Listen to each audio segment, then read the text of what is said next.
sky brightness, involvement, outcomes, and sustainability. And the one and only Connie Walker from the U.S. National Optical Astronomy Observatory, NOAO. And I think a lot of you will know her if there's any involvement with the IDA on the subject. So as soon as you're ready, you're far away. Thank you very much. Well, thank you. Just put it on the lapel, I think. Testing. Okay. Hey, good afternoon, everybody. You about ready for a stretch? Okay. I'm doing some light shielding here. No, sorry. It's polarized, so I can't see the screen too well. Okay. Well, actually, this is somewhat of an educational talk. It's a program for the public to raise their awareness of dark skies and why we want to preserve dark skies.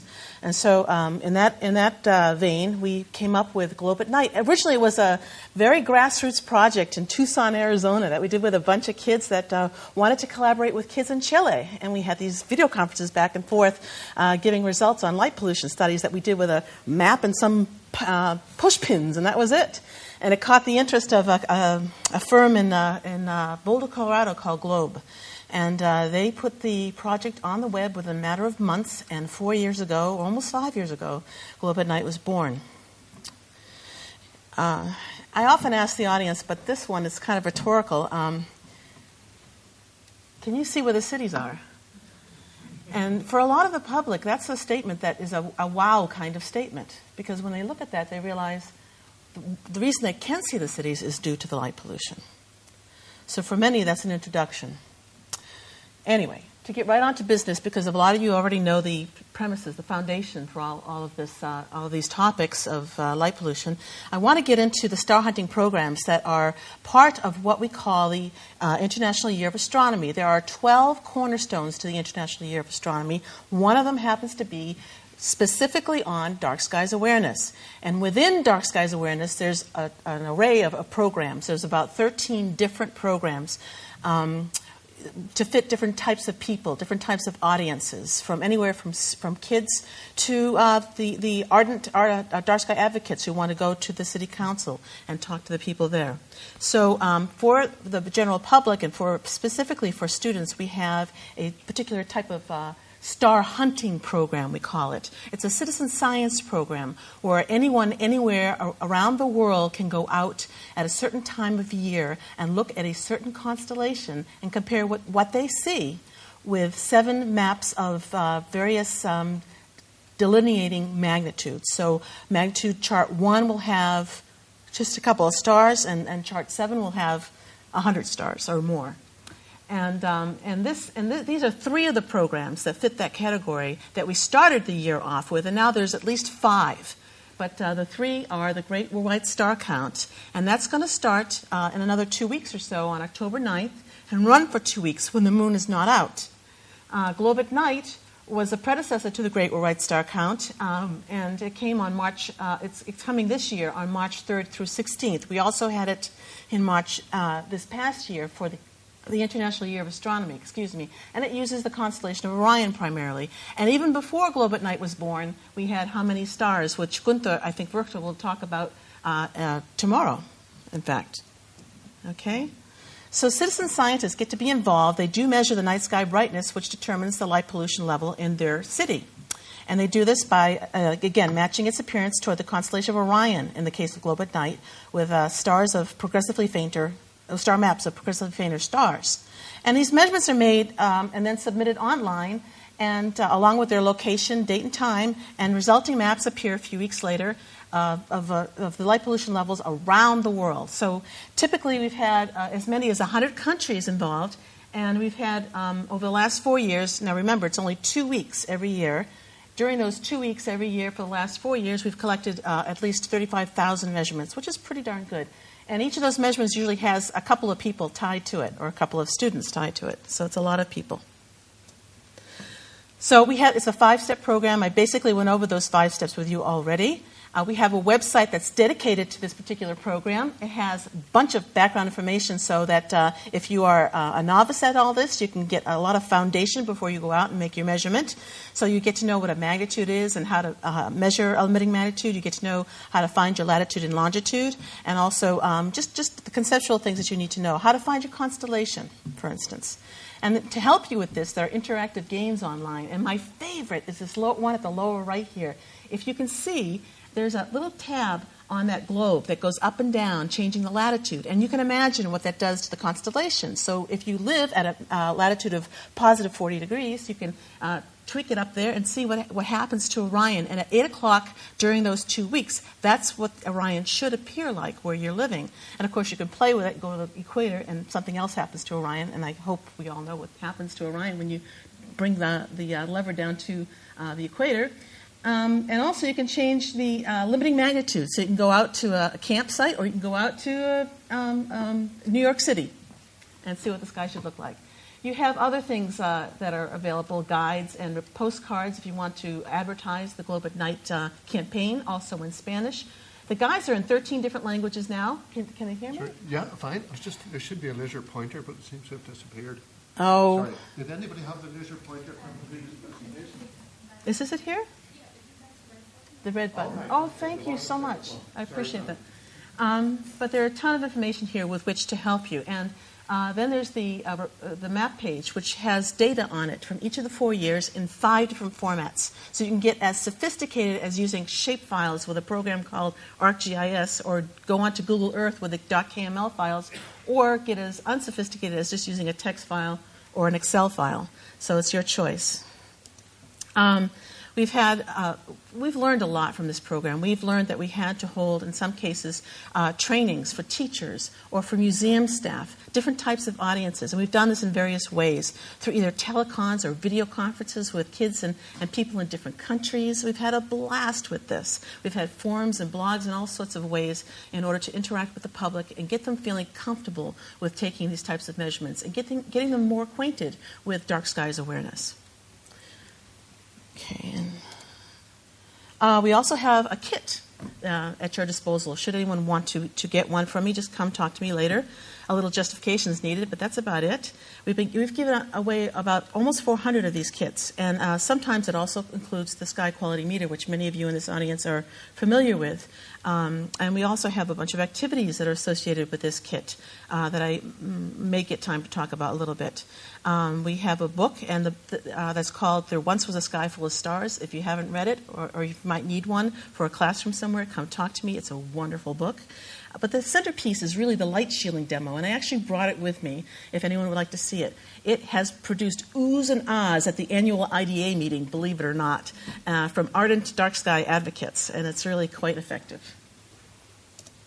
And this is it, basically. It has a little city mat with some mag lights that are used as street lights, and one that's used as a light source for a very sophisticated planetarium that you can't see there, which is basically a box with holes that produce a constellation on the ceiling. And it just goes to show you ask the kids what to do. They finally figure out without turning off the light. You can cap the light, and you can actually see the sky and produce a lot of benefits as a result. You can actually light where you need the light and not where you don't need it, and a lot of good things come out of it. We also have these hands-on activities, and one of my favorites is the one in the upper panel there, where the kids get to be sea turtles. And this is an activity called On the Night You Hatched. And this is for elementary school kids. They role play what it means. They have flashlights with their parents holding flashlights on the outskirts of a round circle, and they have to go toward the light. But some of those lights are not the lights that are being reflected off the ocean from stars and maybe the moon at night. It is rather a business, and they can actually get run over on the way. Or a predator can come along. So there's a lot of, it's a very cute, and then they replay this after understanding what it means to shield a light and stuff like that, and a lot more of sea turtles actually survive. But just to answer your question, Johanna, in this case, about 10% make it to the ocean in this particular case. We have a lot of other activities like... The turtles make it to the sea. But we have one activity called the Dark Skies Auditor. And these are kids who get to take an inventory of their school, a building around their school. And they can take it to various levels. It depends on their grade level. But they can do the math that's involved and how much energy is saved if they switch out the lights to a particular other type of light. There's a lot of wonderful things to do with that particular activity. There's also one what we call a Dark Skies Advocate, and that's where Globe at Night comes in. And in order to get people ready for Globe at Night, we have a couple of other activities, like how to find either Cygnus or Orion in the case of Globe at Night, by actually doing a glow-in-the-dark puffy paint tracing of the constellations. So a lot of fun things to do with kids. I get my hands dirty in this way, and I really love it a lot because it makes me a kid again. The magnitude reader actually helps them do a sort of a limiting magnitude, understanding what a limiting magnitude is, because that's a hard concept for kids to get. And so this has them build some hands-on activity and use it at night in order to understand what the limiting magnitude is. And I can tell you more about that in person if you'd like. Oh, yeah, just enough. Dark Skies Ranger is if you present the results of any one of these activities I've mentioned so far. And so that's what it means to be part of our program. And these are just an example of the limiting magnitudes that we show people typically: magnitude 3, 4, 5, 6, and 7. And this is our form, and it's very easy to use, very, very user-friendly. You just kind of click the dot that you choose to be your limiting magnitude chart. But not only do we have the classic way, just using your eyes to observe Orion, in this case, to measure light pollution, we also have the sky quality meter as an option that you can also report on. And that's very familiar to at least half the audience, I think, here. So it's an unbiased way of taking a measurement of the night sky brightness. So just to show you a few pictures here, we have over 15,000 measurements last year alone because of the International Year of Astronomy. 70 countries were involved, almost 3/4 from the United States. I guess that's because I'm there. But 900 measurements from Chile, and over 200 from the Czech Republic, Hungary, and the United Kingdom. And there were about 16 other countries that had measurements over 100. So they should be very, very proud of themselves. There's the maps show the lighter the points or the dots, the brighter the skies. And the darker the dots, the darker the skies. Just to show you a couple close-up, Chile was very involved because we have a sister observatory down there, and the dark dots you see pretty much in a circle in the middle there are around the Cerro Tololo Inter-American Observatory. And a number of towns were involved as well that surround CTIO, and Talca made I don't know, there's I think at least 200 measurements from Talca, which is just south of CTIO. We had a mayor of the city, I wish the mayor were still here, involve her environmental board and the 2 high schools and a bunch of amateur astronomers in taking a grid map of their city so they knew what to do in terms of changing out their lights. So they did it both for a naked eye version, and you can see where the stadium is actually for the university. It's very brightly lit in all the businesses. They had globe lights, by the way, and I think they're going to change those out this coming year. And they also did it for the sky quality meter to compare. But the poster child, I have to say, did come from the United States in this case. It was amazing. A school district of almost 6,000 kids took 3,400 measurements alone from 14 different schools in the school district. Each of those measurements were an average of 7 nights' worth of data on one location around town. 3,400 different locations. And this person, he's a very special person, the guy who spearheaded this, named Chuck Buter. But they not only did that, they wanted the kids to visualize what they were doing. And they had the kids do a Lego map of their results. They started with 35,000 Legos, representing all 6 layers. They did 6 out of the 7 layers of limiting magnitudes. And they had the kids take away how much sky they lost. And they took away 12,000 Legos. So it was a very interesting program.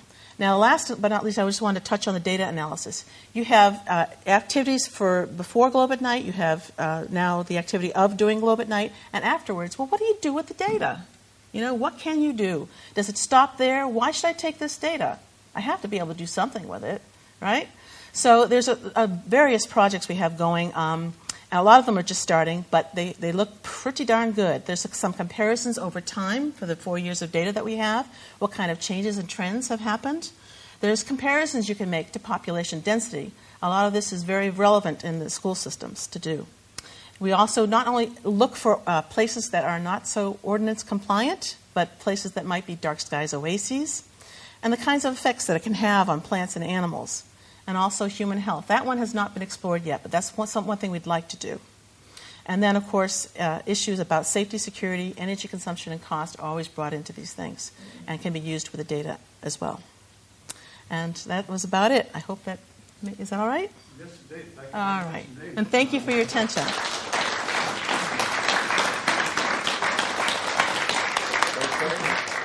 Again, because we're running late, I'm just going to allow time for one question. If any more, you can put them to Connie afterwards. John, I was going to say, could you leave yours? Because I saw Brian Espy coming in there, and that just made nice to me something, because Brian was involved in a local light measurement thing. So, Brian, I'll throw it over to you. Yes, well, I have some results up on the postgrad side. Sorry. Not right. Is it possible to get hold of your raw data or SQM measurements? Absolutely. Oh, the SQ measurements? Yes, we have them actually on. If they're not on, I think the last year's at least is online right now, and I can definitely give you the previous years if they're not already online. I think they are. Yeah. Okay, Brian, the reason I threw it over to you was that I thought you were going to mention, and in fact, Brian, in conjunction with myself and Mark Bailey and Michael O'Connell, have just very recently, belatedly, been doing some light measurements here in Ireland with the SQM, and we've put up, or Brian has actually produced a paper and put it up, I presume, in the other room, just outside. So if you want to see some of the local measurements, we have, as I say, belatedly actually got on the ball on this, and we hope we'll be doing some more. And can I talk to you later? Yeah, look, we are running very late. Could we leave it and we'll get back on time? Okay, sorry about that, but we are running late.